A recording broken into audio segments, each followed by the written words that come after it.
Assalamualaikum warahmatullahi wabarakatuh. Kami dari kelompok 3 yang beranggotakan Nur Faiza Tunisa, Ahmad Hidayah, Harmin, Yoga Susanto, Irmawati, Febi, dan saya sendiri Manisa Kalarat. Jadi di video kali ini kelompok kami ingin mempresentasikan hasil dari praktek analisis data dengan menggunakan aplikasi SPSS. Berikut penjelasan mengenai praktek analisis data dengan menggunakan aplikasi SPSS yang akan dijelaskan oleh teman-teman saya. Assalamualaikum. Perkenalkan, nama saya Nur Faiza. Di sini saya akan mengerjakan soal UAS analisis kuantitatif nomor 1. Di sini di soalnya disebutkan bahwa terdapat sebuah penelitian yang dilakukan untuk mengetahui apakah ada perbedaan pengetahuan masyarakat desa A, B, C, dan D. Nah, di sini kita akan menguji apakah ada perbedaan hasil pengetahuan masyarakat setelah diberikan penyuluhan di antara 4 desa.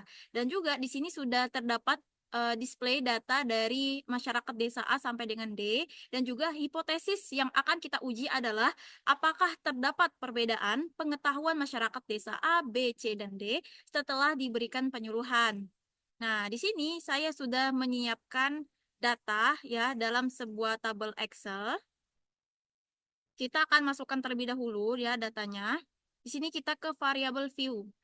Pertama, kita berikan nama desa, kemudian di bawahnya kita kasih pengetahuan, karena memang yang akan kita uji adalah pengetahuan dari masyarakat di desa A sampai dengan B. Untuk desimal kita 0 kan, ya. Kemudian di label kita masukkan nama yang serupa, desa, dan juga pengetahuan. Oke, di bagian values desa, karena di sini ada 4 desa, maka kita rincikan terlebih dahulu ya. Value 1 untuk desa A, kita tambahkan. Kemudian value 2 untuk desa B.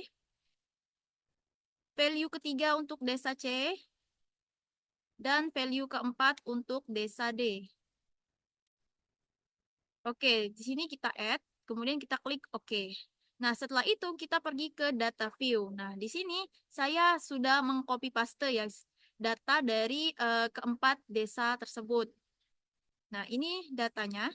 Jadi disclaimer dulu. Jadi satu desa itu diambil 20 sampel masyarakat. Nah, ada 4 desa sehingga memang keseluruhan masyarakat yang akan kita uji itu ada 80 orang. Namun perlu diketahui bahwa sampelnya adalah sampel kecil, yaitu sebanyak 20 orang.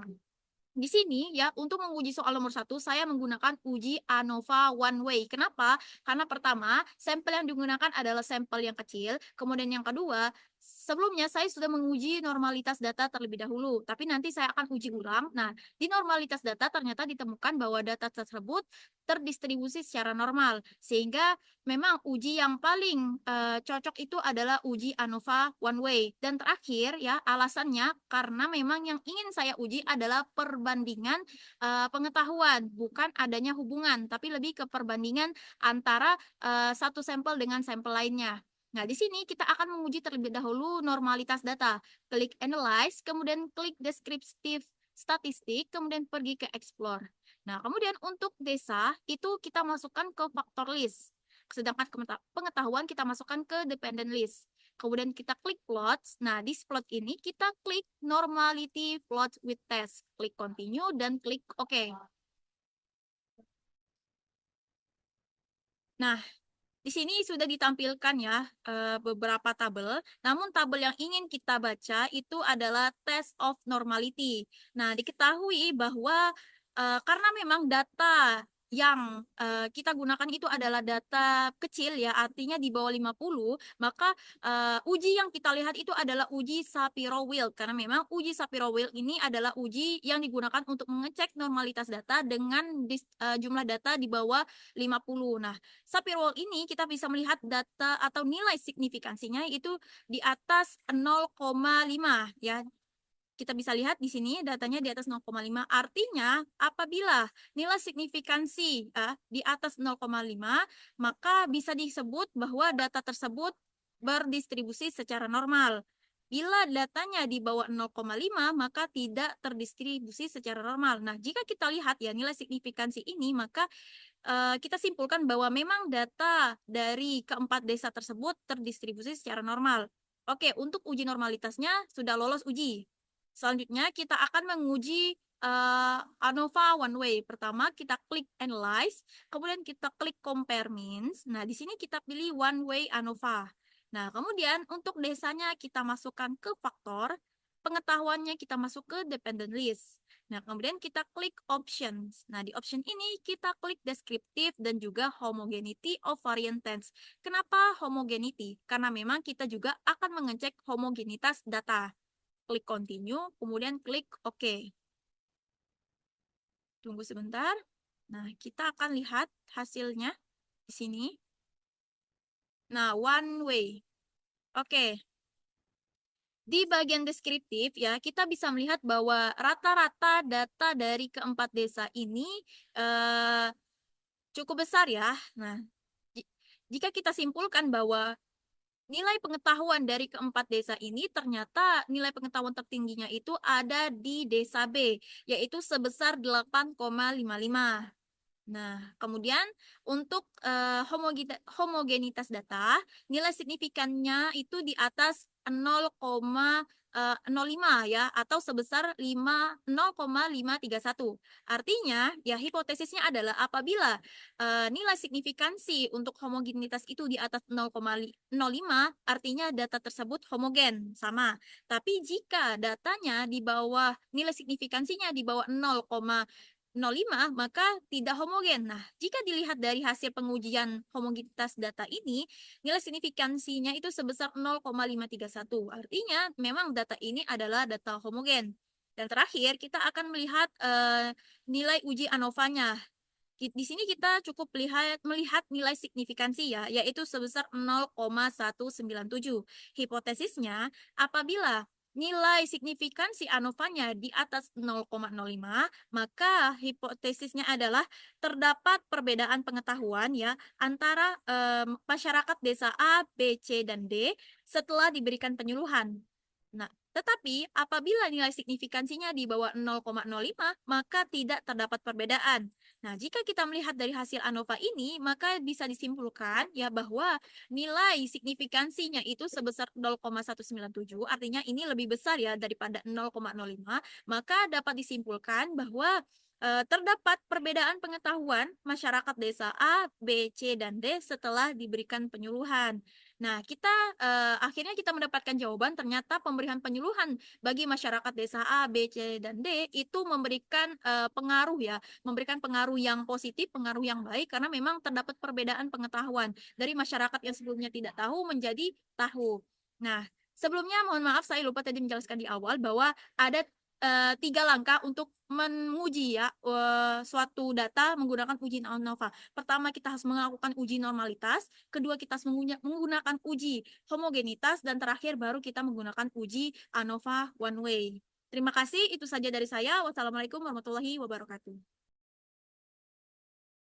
Pada kesempatan kali ini saya mendapatkan soal nomor 2 yang mana soalnya itu adalah untuk mencari tahu apakah ada hubungan antara tempat tinggal pemilih dengan partai yang dipilih gitu. Jadi serta seberapa kuatkah hubungan antara X dengan Y. Nah, dengan soal yang seperti ini saya akan menggunakan uji chi-square karena chi-square itu sendiri adalah uji yang digunakan untuk mencari tahu nih apakah ada hubungan antar dua variabel gitu.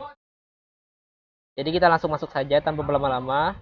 Kita langsung masuk ke SPSS-nya. Nah, sebelumnya itu saya sudah melakukan pengkodean data ya di Excel-nya. Jadi di sini nih ada tempat tinggalnya itu tadi kan ada 2 nih.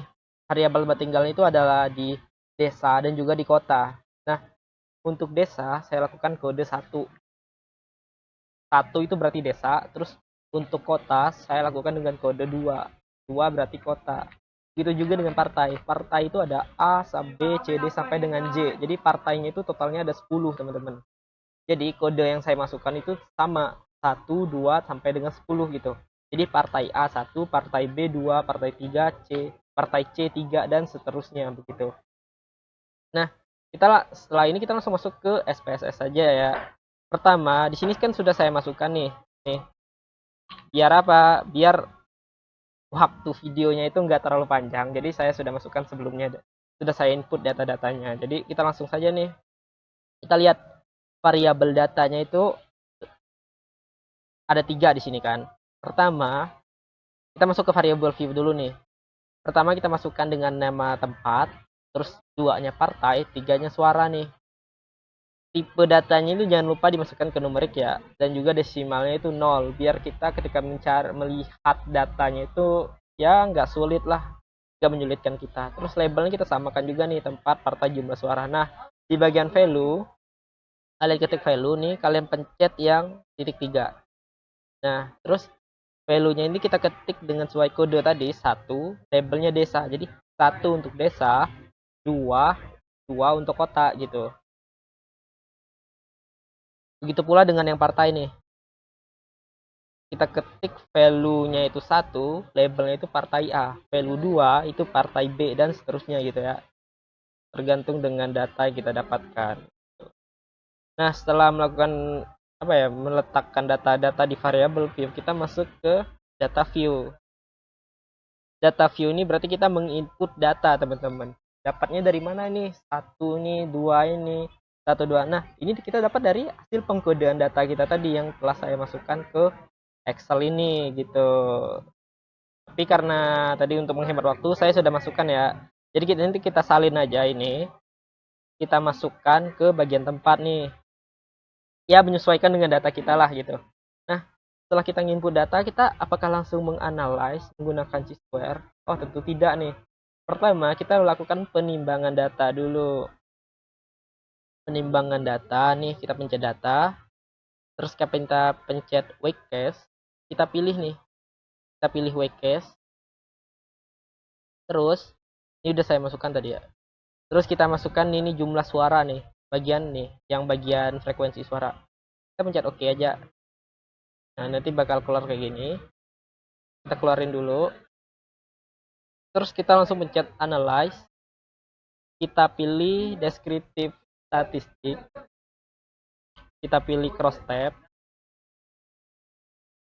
Nah, pada bagian tempat kita masukkan ke row. Pada bagian partai kita masukkan ke column nih. Setelah ini apakah kita langsung OK? Oh, jangan dulu. Kita masuk ke statistik dulu nih. Statistik ya. Kita pilih, kita centang bagian chi-square-nya. Terus bagian nominal, ini kan menggunakan data nominal ya, bukan ordinal. Jadi kita pilih yang bagian nominal aja, di sini nggak perlu nih. Ya nggak. Jadi karena ini untuk mencari berapa kuat hubungannya, saya di sini memilih untuk menggunakan kontingensi koefisiensi gitu. Setelah ini kita langsung ketik continue aja. Nah, jika setelah selesai semuanya nih, kita pencet OK nih. Jadi datanya itu akan terhitung otomatis ke bagian hasilnya. Mana tadi ya? Jadi gini. Nah, di output ini dia bakal kehitung nih. Nah, keluar muncul kan. Saya keluarin. Oke. Nah, sekarang bagaimana nih cara menginterpretasikan data ini? Bagaimana cara kita membaca data nih? Jadi, caranya gini nih. Sebenarnya sudah saya bikin kesimpulan ya. Bagaimana cara menghitungnya. Kita buka Word nih yang saya bikin. Jadi gini, kita bikin hipotesis dulu nih. H0 itu berarti tidak ada hubungan antara tempat tinggal dengan partai yang dipilih ya teman-teman. Terus untuk HA itu berarti terdapat hubungan antara tempat tinggal dan juga partai yang dipilih gitu. Nah, dasar pengambilan keputusannya gimana? Dasar pengambilan keputusannya ini, jika nilai signifikansinya itu kurang dari 0,05, maka H0-nya itu ditolak. Dan HA itu diterima. Berarti ya gini, baca yang ini tadi. Nah, sebaliknya nih, jika nilai signifikansinya itu lebih dari 0,05, maka H0-nya diterima dan juga HA-nya itu ditolak. Bagaimana kita lihatnya? Kita buka ini. Kita pilih yang bagian square. Bentar. Kita pilih yang chi-square. Kita lihat nih, person chi-square-nya. Kita lihat signifikansinya itu di sini 0,05. Kita ketik ya di sini. Kita dapat itu signifikansinya 0,005. Nah, 0,005 ini apakah lebih besar dari 0,05 atau kan lebih kecil? Itu berarti 0,005 ini kan lebih kecil ya. Lebih kecil dari 0,05 gitu. Berarti kesimpulan yang didapatkan itu adalah ada nih, H0 itu berarti ditolak, HA-nya diterima. Berarti terdapat hubungan antara tempat tinggal dengan juga partai yang dipilih, teman-teman. Jadi terdapat hubungan yang signifikansi gitu antara tempat tinggal dengan partai yang dipilih. Kemudian gimana nih? Berarti kita tulis ya di sini ya, sama dengan terdapat hubungan gitu. Nah, berarti dapat hubungan nih kesimpulannya. Terus kita lihat lagi. Gak sampai sini kan soalnya untuk melihat seberapa kuat hubungannya itu. Nah, untuk melihat seberapa kuat kita lihat di sini. Jadi ini adalah tabel untuk pengambilan dasar ya, melihat kuat rendahnya hubungan. Nah, ini interval koefisiensi. Tadi kan kita menggunakan kontingensi koefisiensi ya. Kita lihat nih. Jika dia 0, nilai kita nih hasilnya ini nih. Kita lihat yang 0,183 nih. Benar enggak? Berarti di sini itu kan 0,00 sampai 199 nih. Sangat rendah. Sedangkan 0,2, 0,3. Nah, kita itu 0,183. Berarti nilai yang kita tingkat hubungannya itu sangat rendah, teman-teman. Sangat rendah ya. Karena apa? Karena di sini nilainya 0,183, sedangkan ini 0,199 itu berarti sangat rendah. Jadi kesimpulannya kita tulis ini. Terdapat hubungan antara tempat tinggal dengan partai yang dipilih gitu. Namun dengan tingkat hubungan yang sangat rendah. Nah, jadi kesimpulannya itu terdapat hubungan karena lebih kurang dari 0,05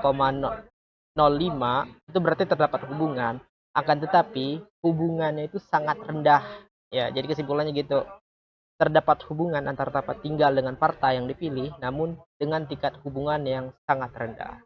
Oke, mungkin itu saja, sekian dari saya akhiri. Wassalamualaikum warahmatullahi wabarakatuh. Assalamualaikum warahmatullahi wabarakatuh. Perkenalkan, nama saya Ahmad Hidayah Pratama. Di sini saya akan menjawab soal nomor 3, UAS analisis penelitian kuantitatif.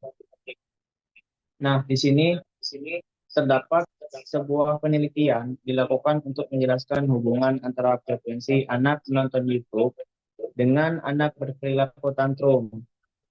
Dari 12 orang responden, maka diperoleh data sebagai berikut. Jadi ini datanya ya.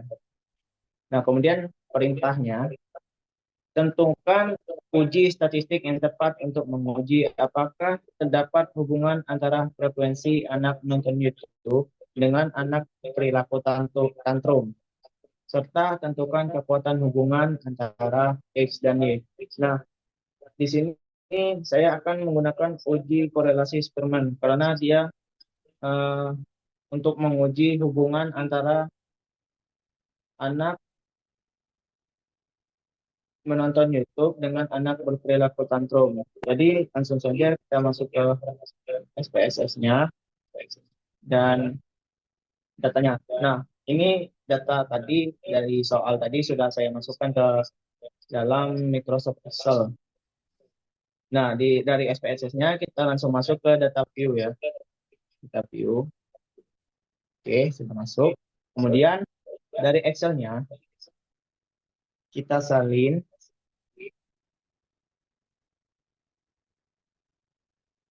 dia masukin ke SPS-nya ya. Kemudian kita masuk ke variable view. Di atasnya kita isi X. Kemudian nama di bawahnya kita isi Y. Nah, dari desimalnya kita nolkan saja ya. Kasih 0. Kemudian labelnya isi anak menonton YouTube. Bawahnya isi anak tantrum. Nah, yang lain biarkan saja. Mengapa desimalnya kita nolkan? Agar angka di belakang komanya udah nggak ada dan gampang untuk menghitungnya.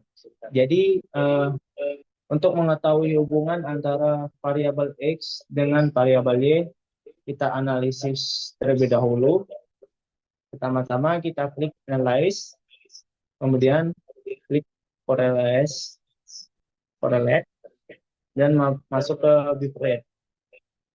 Nah, kita klik Ctrl A, kita masukin dua-duanya.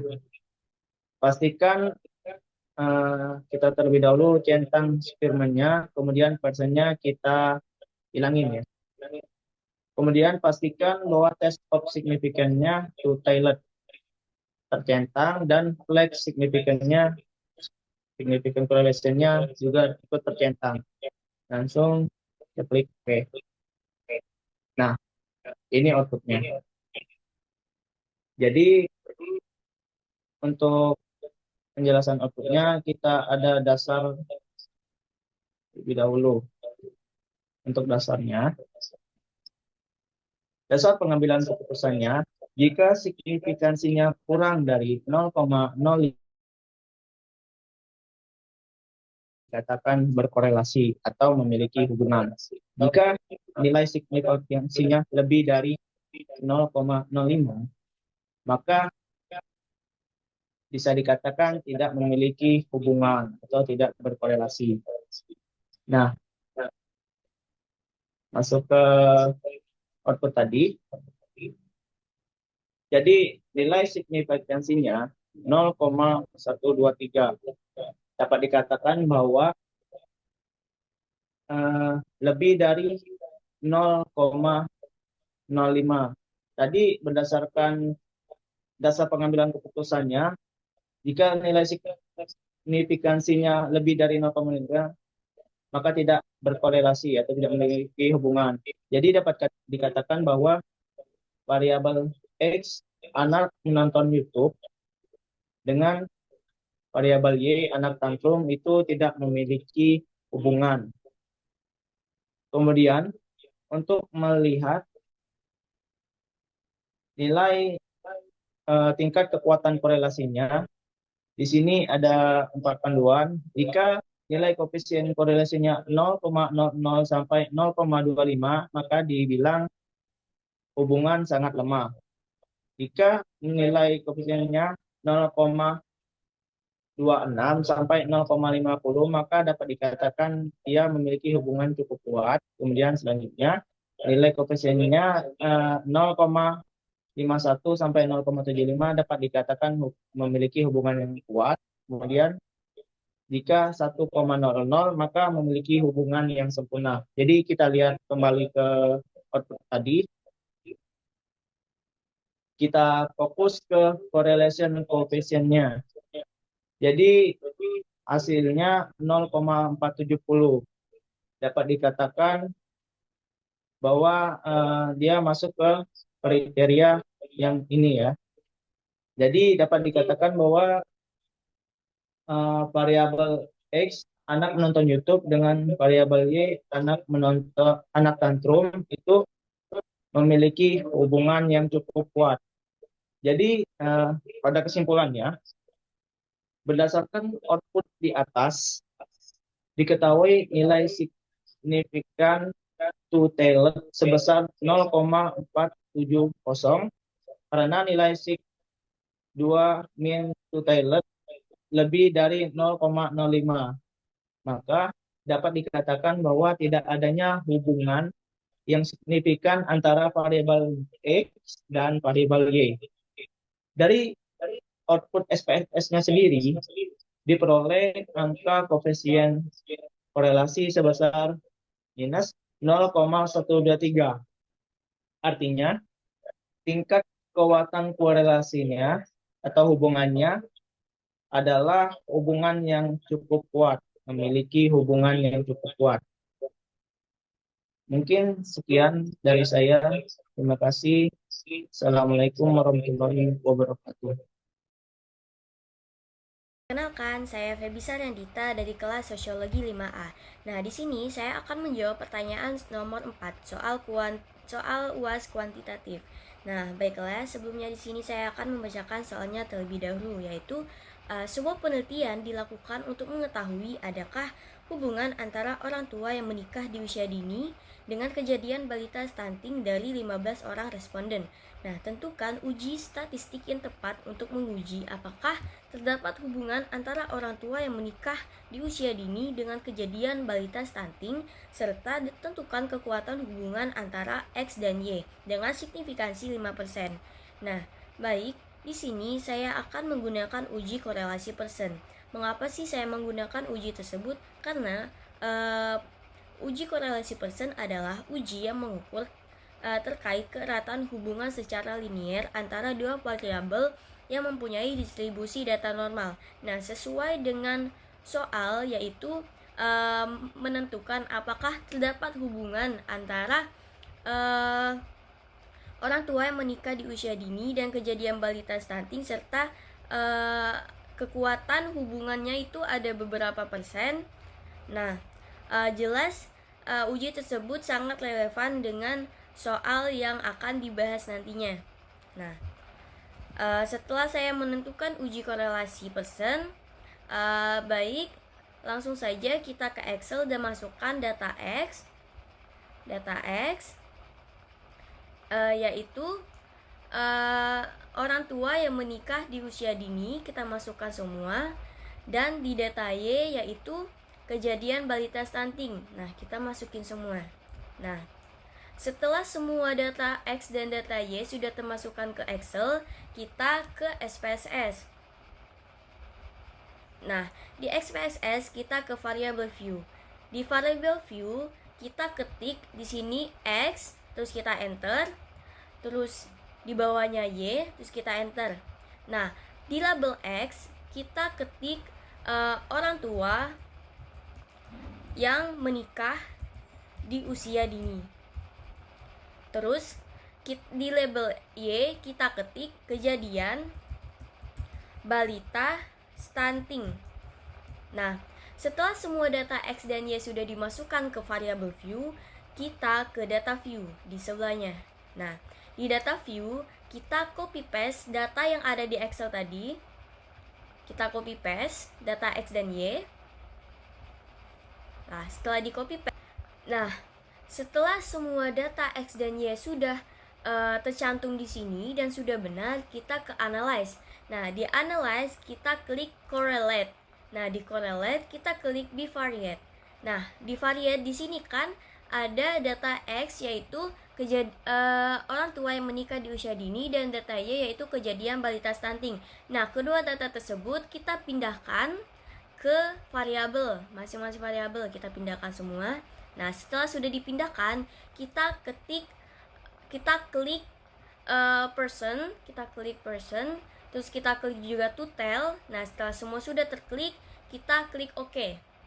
Nah, maka di sini keluarlah hasil data yang sudah kita lakukan tadi. Nah, saya akan membacakan kesimpulannya.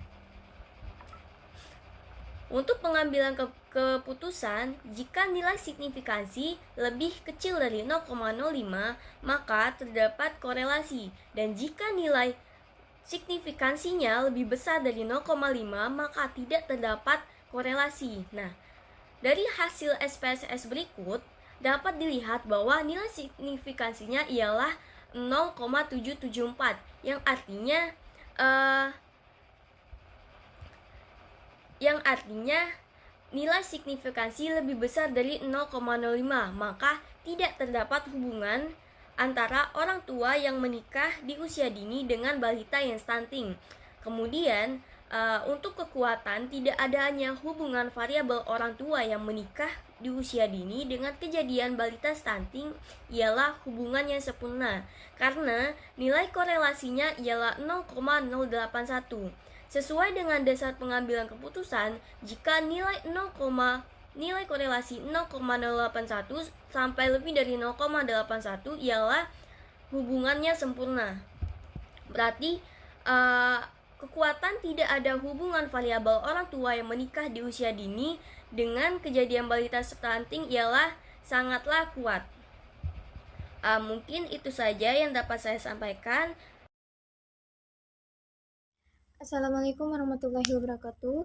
Baik, di sini saya akan menjawab pertanyaan nomor 5, yaitu sebuah penelitian dilakukan untuk mengetahui pengaruh penerapan disiplin atau X1 dan metode penugasan atau X2 terhadap prestasi belajar mahasiswa program studi sosiologi semester 5 atau Y, data dari 10 orang responden yang dipilih secara acak.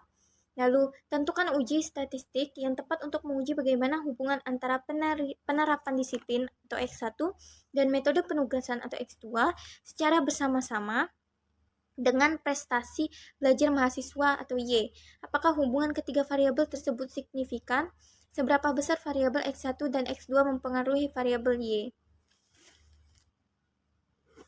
Selanjutnya kita buka SPSS, yang mana di sini saya menggunakan regresi linear berganda, yang mana dari soal tersebut tepat digunakan untuk menganalisis memakai regresi berganda, yang mana untuk mengetahui ada atau tidaknya pengaruh 2 atau lebih variabel bebas atau X terhadap variabel terikat atau Y.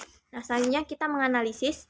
Yang pertama, kita ke variabel view, yang mana sini saya sudah mengisi nama X1, X2, dan Y. Untuk X1 di labelnya yaitu penerapan disiplin, X2 yaitu metode penugasan, Y prestasi belajar. Setelah diisi, maka kita ke data view.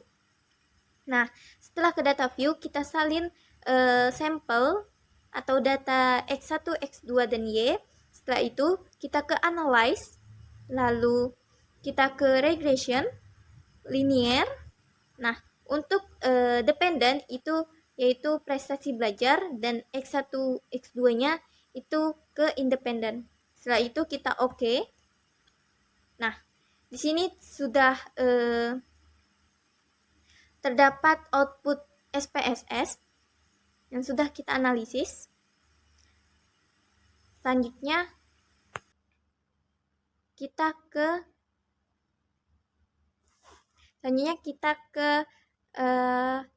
langsung kita ke analisis.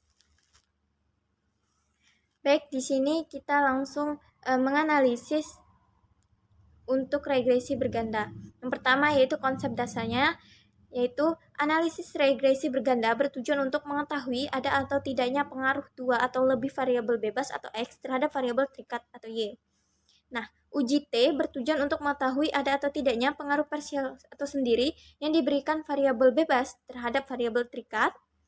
Uji F bertujuan untuk mengetahui ada atau tidaknya pengaruh simultan bersama-sama yang diberikan variabel bebas X terhadap variabel terikat Y.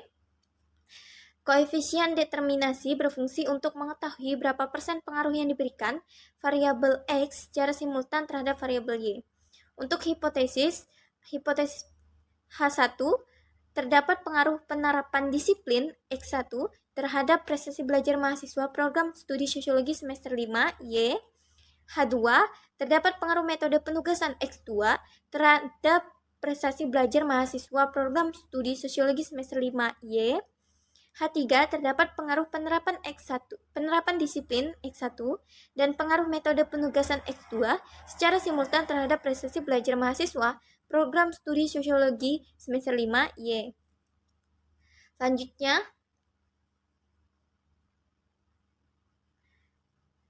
untuk dasar pengambilan keputusan A, yaitu uji T, jika nilai signifikansi lebih kecil dari 0,05 atau T hitung lebih besar dari T tabel, maka terdapat pengaruh variabel X terhadap variabel Y. Dan jika nilai signifikansi lebih besar dari 0,05 atau T hitung lebih kecil dari T tabel, maka tidak terdapat pengaruh variabel X terhadap variabel Y. Untuk mencari T-table yaitu A adalah tingkat kepercayaan yaitu 0,05 dibagi 2 yaitu hasilnya 0,025, N adalah jumlah sampel yaitu 10, K adalah jumlah variabel yaitu 10 kurang 2 kurang 1 yaitu 7, dan T-tabelnya didapat 2,365. Selanjutnya uji F. Jika nilai signifikansi lebih kecil dari 0,05 atau F hitung lebih besar dari F tabel, maka terdapat pengaruh variabel X secara simultan terhadap variabel Y. Dan jika nilai signifikansi lebih besar dari 0,05 atau F hitungnya lebih kecil dari F tabel, maka tidak terdapat pengaruh variabel X secara simultan terhadap variabel Y. Untuk mencari F tabel yaitu K adalah jumlah variabel yaitu 2, N adalah jumlah sampel dan 10 dikurang 2 yaitu 8, dan F tabelnya didapat 4,46. Selanjutnya kita menganalisis hasil SPSS. Pengujian hipotesis pertama yaitu diketahui nilai signifikansi untuk pengaruh X1 terhadap Y adalah sebesar 0,001 lebih kecil dari 0,05 dan nilai T hitungnya 5,978 lebih besar dari T-tabel 2,365, sehingga dapat disimpulkan bahwa H1 diterima yang berarti terdapat pengaruh X1 terhadap Y. Yang kedua yaitu hipotesis kedua, diketahui nilai signifikansi pengaruh X2 terhadap Y adalah sebesar 0,518, itu lebih besar dari 0,05 dan nilai T hitungnya adalah 0,681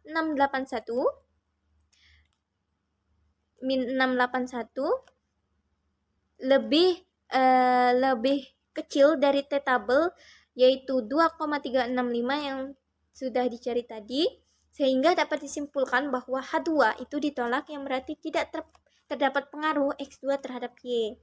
Selanjutnya yaitu pengujian hipotesis ketiga, yang mana berdasarkan output SPS tadi diketahui nilai signifikansi untuk pengaruh X1 dan X2 itu secara simultan terhadap Y adalah sebesar 0,000 lebih kecil dari 0,05 dan nilai F hitungnya adalah 29,038 lebih besar dari F tabel yang sudah dicari tadi yaitu 4,46, sehingga dapat disimpulkan bahwa H3-nya diterima yang berarti terdapat pengaruh X1 dan X2 secara simultan terhadap Y.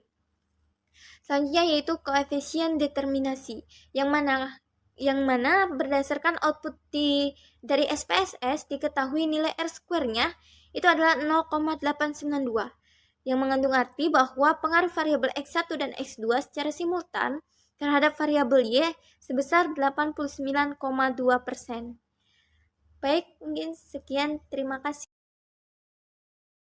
Perkenalkan, saya Harmin.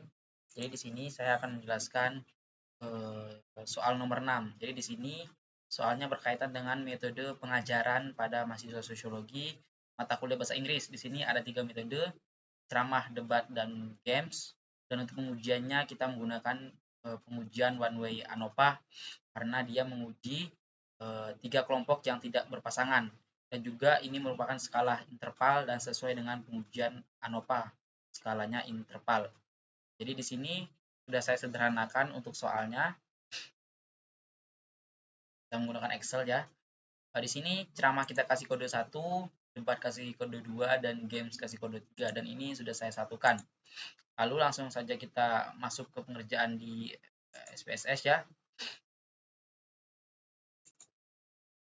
Dan di sini bisa kita lihat untuk datanya sudah saya masukkan. Syarat uji one way ANOPA itu adalah yang pertama harus uji normalitas dan yang kedua adalah homogenitas. Data harus berdistribusi secara normal. Jadi kita masuk saja ke analyze, descriptive statistik, lalu ke explore. Ini untuk skor kita masukin ke dependent list ya, skor atau nilai yang ada tadi, dan ketiga metode tadi kita masukkan ke factor list. Nah, jadi ini kita atur terlebih dahulu. Normalitinya kita klik ya. Kita klik. Langsung saja kita cek apakah dia normal atau tidak.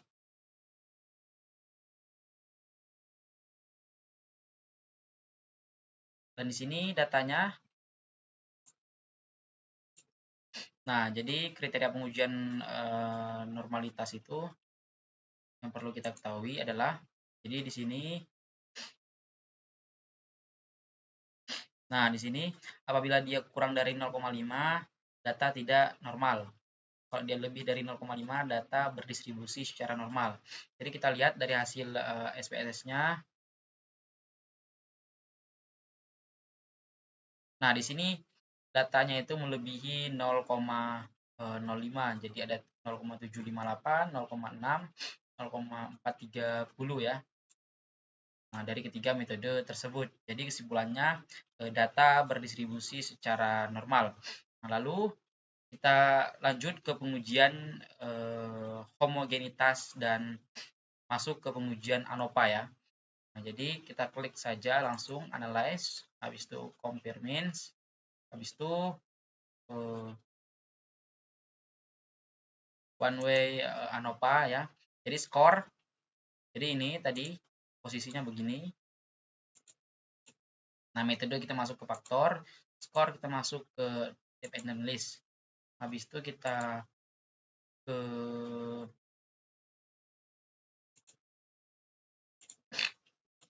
ke ini, homogenitasnya kita klik ya, karena kita mau pengujian homogenitas dan one way ANOVA secara langsung.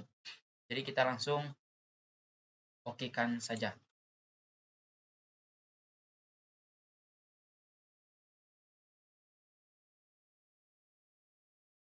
Oke, di sini kita cari tahu dulu untuk pengujian homogenitas. Apabila data di bawah 0,5 berarti tidak terpenuhi homogenitasnya, sedangkan dia lebih dari 0,05 berarti data homogen atau terpenuhi. Jadi ini bisa kita cek ya. Kalau kita cek di sini data homogenitasnya melebihi 0,05 berarti datanya terpenuhi ya, atau homogenitas. Sedangkan untuk pengujian ANOVA ya, pengujian ANOVA ini nilai signifikansinya adalah 0,00. Kita lihat kriteria pengujiannya. Jadi pengujian ANOVA itu apabila dia di bawah 0,05, kesimpulannya adalah ada perbedaan secara signifikan dari ketiga pengujian tersebut. Apabila dia lebih dari 0,5 maka tidak ada perbedaan. Nah, sekarang kita cek ya datanya. Nah, di sini ANOVA. Jadi data di sini signifikansinya berada di bawah 0,5. Kesimpulannya adalah ada perbedaan secara signifikan untuk ketiga metode tersebut. Nah, lalu ketika kita ingin mengetahui perbedaan secara signifikan ketiga metode tersebut, kita perlu yang namanya pengujian lanjutan. Nah, di sini ya, kita langsung pencet analyze saja, analyze, habis itu kita compare means, one way ANOVA, datanya sudah kita isi ya, metode dan score. Habis itu kita ke post hoc, kita klik Bonferroni, jadi kita klik aja ya, ini, habis itu continue, habis itu kita oke. Nah, di sini ketika datanya ini kriteria pengujian lanjutan, ketika dia di bawah 0,5, kesimpulannya ada perbedaan secara nyata. Sedangkan ketika dia melebihi, tidak ada perbedaan secara nyata. Jadi kita cek datanya ya. Nah, di sini kita cek itu nilai signifikansi. Jadi ceramah dan debat nilainya 0,001. Nah, jadi kalau 0,01 ini berarti dia di bawah 0,5. Nah, kalau di bawah 0,5 berarti ada perbedaan secara nyata ya, ada perbedaan secara nyata. Ini kita cek. Nah, ini. Nah, jadi ceramah dan debat itu ada perbedaan secara nyata karena di bawah 0,5. Sedangkan ceramah dan games ada perbedaan secara nyata. Lalu debat dengan ceramah perbedaan secara nyata, sedangkan debat dan games itu signifikansinya adalah 1 ya, atau 1000 di sini. Jadi melebihi 0,05 berarti tidak ada perbedaan secara nyata. Sedangkan games dan ceramah itu ada perbedaan dan games dan debat itu tidak ada perbedaan secara nyata. Nah, mungkin itu ya terkait pengujian one way ANOVA dan uji lanjutnya. Terima kasih. Assalamualaikum warahmatullahi wabarakatuh. Sekian penjelasan dari kelompok kami mengenai praktek analisis data dengan menggunakan aplikasi SPSS. Saya ucapkan wassalamualaikum warahmatullahi wabarakatuh.